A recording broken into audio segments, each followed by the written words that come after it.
Tartaria or Tartary was a broad term used by European cartographers from the 13th to the 19th centuries to describe a vast, unknown region inhabited by nomadic peoples covering much of Central Asia, stretching from the Caspian Sea to the Pacific. However, some legends portray Tartaria as a lost civilization that supposedly ruled most of Eurasia until about 200 years ago. This mythical Tartarian empire is claimed to have been an advanced society with its own government, language, and technology like unlimited wireless energy. It is said that the Tartars lived in prosperity and achieved world peace, but were wiped out by massive mud floods. Some claim its rulers were Mongolic, East Asian, the Tartars of modern Russia and Eastern Europe, while others insist they were Aryans or even giants. The theory gained traction in the mid-70s in Russia, particularly through Anatoly Fomenko's Alternative History and Nikolai Levashov's occult narratives, which argue that Tartaria was deliberately erased and suppressed from history. Supporters of the theory claim that ornate 19th century architecture, demolished buildings like New York's original Penn Station, and even structures like the Great Pyramids were actually built by Tartarians.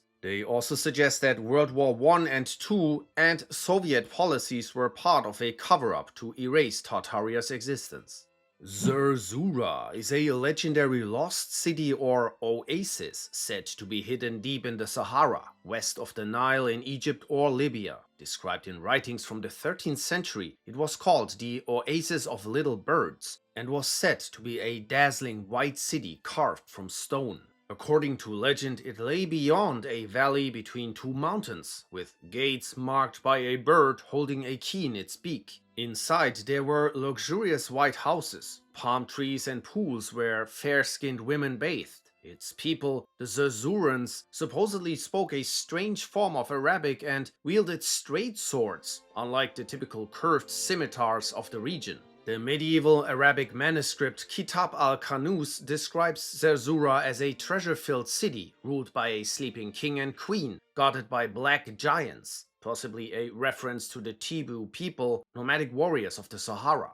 A mysterious ring linked to the city is said to have ended up with Libya's King Idris before his overthrow in 1969, with some theories suggesting it was crafted by Europeans in the 12th century. This led to speculation that the Zerzurans were lost crusaders who settled in the desert. The first European mention of Zerzura came in 1835 from Egyptologist John Gardner Wilkinson, based on an Arab's report who said he found an oasis with ruins. Many explorers have searched for the city, but none have found it. Skeptics say it was never real, others say it was swallowed by the shifting sands of the Sahara.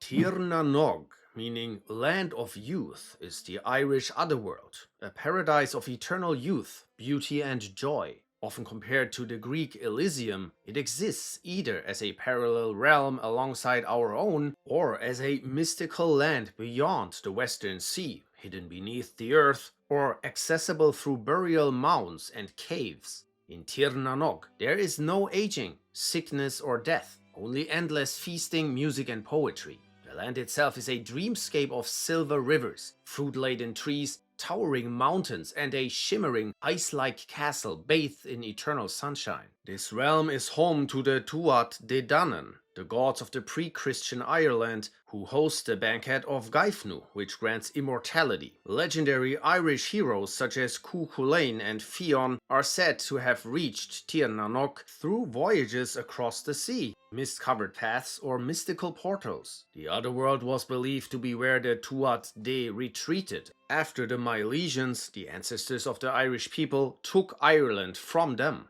The god most often associated with ruling Tir na Nog is Manannán mac Lir, the powerful sea deity who guides travelers to this enchanted land. Oisin, a legendary Irish warrior and poet, was lured to Tir na Nog by the fairy princess Niamh, living blissfully for centuries until he returned to Ireland and aged instantly upon touching the ground.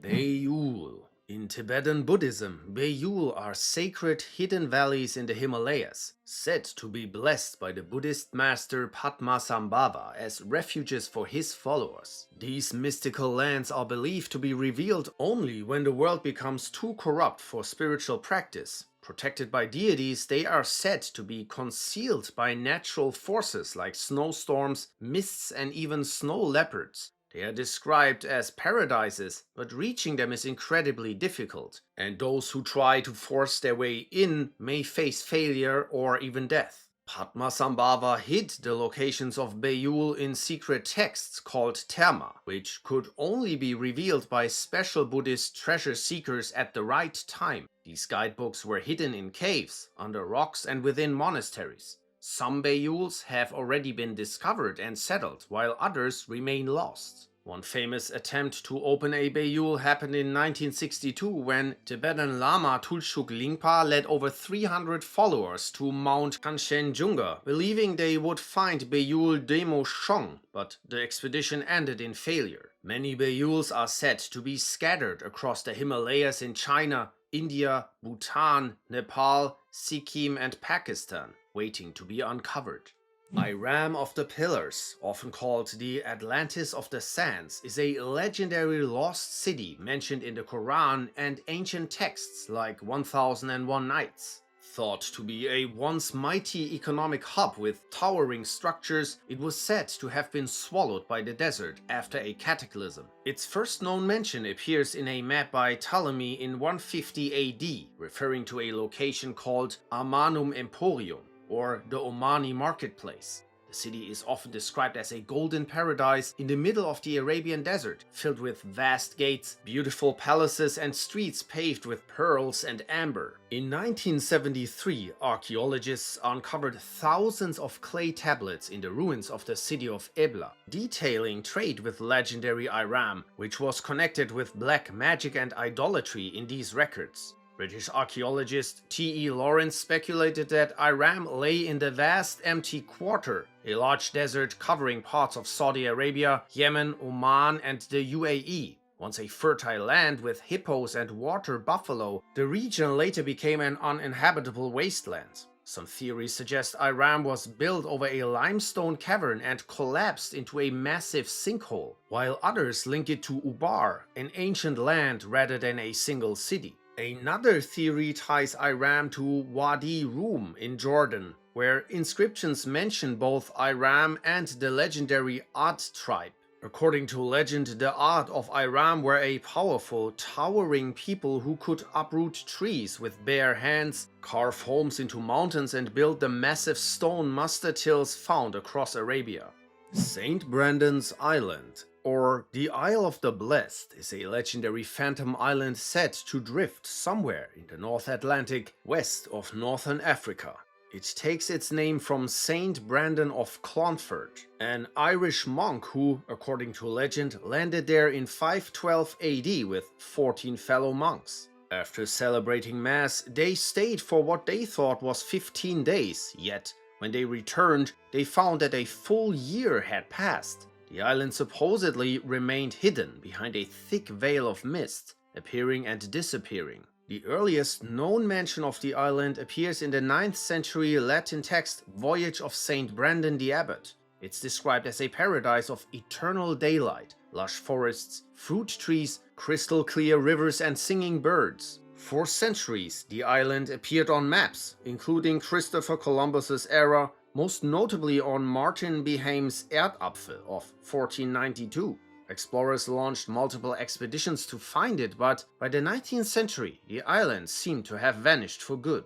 Cantre'r Gwaelod, aka the Welsh Atlantis, is a legendary sunken kingdom said to have once stretched between Ramsey and Bardsey Island in what is now Cardigan Bay. According to folklore, it was an incredibly fertile land ruled by King Gwyddno Garanhir, but its prosperity didn't last. Depending on the version of the story, disaster struck, either because a well-maiden named Meredith neglected her duties and let the waters overflow, or because a drunken prince failed to close the sluice gates, letting the sea rush in and swallow the kingdom whole. The tale first appeared in the Black Book of Carmarthen, and while King Gwythnaw's existence is debated, some believe the legend has roots in even older oral traditions, possibly dating back to the late Neolithic or early Bronze Age. By the 17th century, the modern version of the story took shape, describing the kingdom as a low-lying land protected by a dike known as St. Patrick's Causeway. In 1770, Welsh scholar William Owen Pugh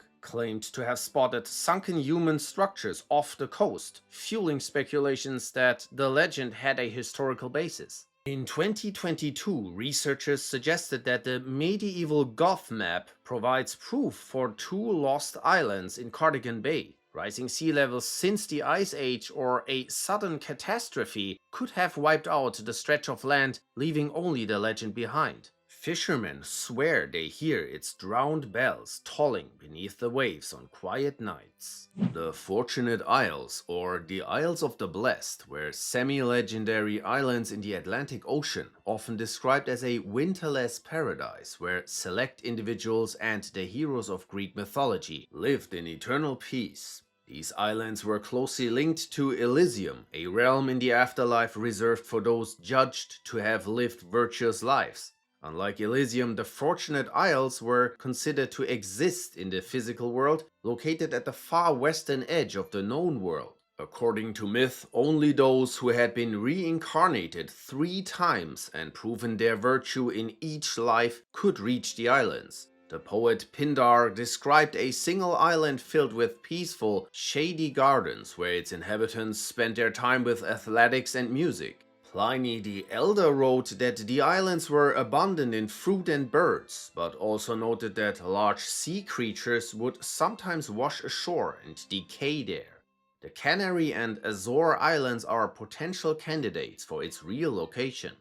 Paititi is a legendary lost city of the Inca, described as a hidden land of immense riches, said to lie somewhere in the remote rainforests east of the Andes, possibly in southeast Peru, northern Bolivia or northwest Brazil. The myth ties it to the culture hero Inkari, who apparently retreated to Paititi after founding Cusco, with the city said to contain golden temples and vast treasures. Some believe the Incas deliberately misled Spanish conquistadors to protect it. In 2010, a research team explored the national sanctuary of Megantoni, discovering ruins at a mountain summit that matched descriptions of the lost city. However, cut-down trees near the area suggest that plunderers have compromised the legendary city.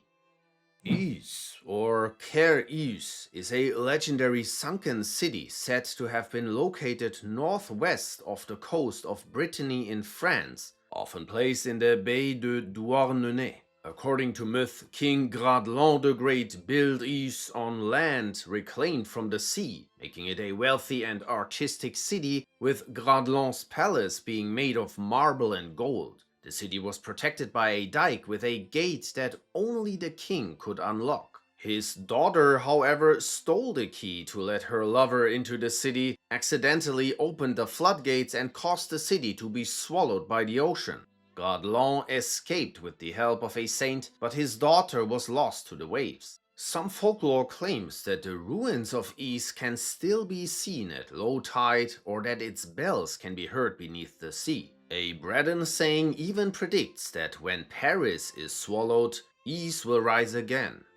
Vineta is the name of a legendary city said to have existed along the southern coast of the Baltic Sea. The myth stems from historical accounts of the medieval trade hub known as Jumne, Jomsborg, or Julin, which some scholars believe refer to the same place. Some versions of the legend place Vineta off the coast of Usedom, with tales of it sinking beneath the sea as divine punishment for its inhabitants' excessive and blasphemous lifestyle. In some retellings, the submerged city occasionally reappears or can be seen from a boat. Chronicler Adam of Bremen described it as a busy trading city near the mouth of the Oder River on an island where Slavs, Greeks and Saxons lived. Other legends describe it as a legendary Viking stronghold that existed in the 960s, run by the Jomsvikings, famed for their pagan worship of Odin and their fearsome combat skills. Around 1170, the Nordic Knutlinga saga mentioned that Jomsborg was besieged by the Dano-Norwegian king Magnus in 1043 and later attacked by Danish king Valdemar I, which eventually led to the demise of the Jomsvikings. The most accepted view about its location was put forth in the 1930s by historian Adolf Hofmeister, who identified it with modern Wolin in northwestern Poland. Archaeological excavations have revealed a large settlement there, supporting the idea that Vineta was not just a myth. Mount Penglai is a mythical floating island in Chinese legends said to be at the eastern end of the Bohai Sea. It's described as a white paradise where immortals live in golden palaces, jewels grow on trees, and food and drink never run out. There's neither pain nor winter, and enchanted fruits growing there can heal any ailment and resurrect the dead. It's home to the 8 immortals, Taoist masters famed for feats like playing enchanted flutes or soaring on lotus blossoms, and the wizard Angi Sheng, a master illusionist who dazzled emperors with his sorcery. Qin Shi Huang, China's first emperor, sent expeditions to find Penglai, but they never succeeded. Some believe that the explorer Shu Fu, sent to find the island, instead discovered Japan and named Mount Fuji as Penglai. Over time, different theories have suggested real-world locations for the legend, including Japan, South Korea, Taiwan, and even Korea's Mount Kumgang.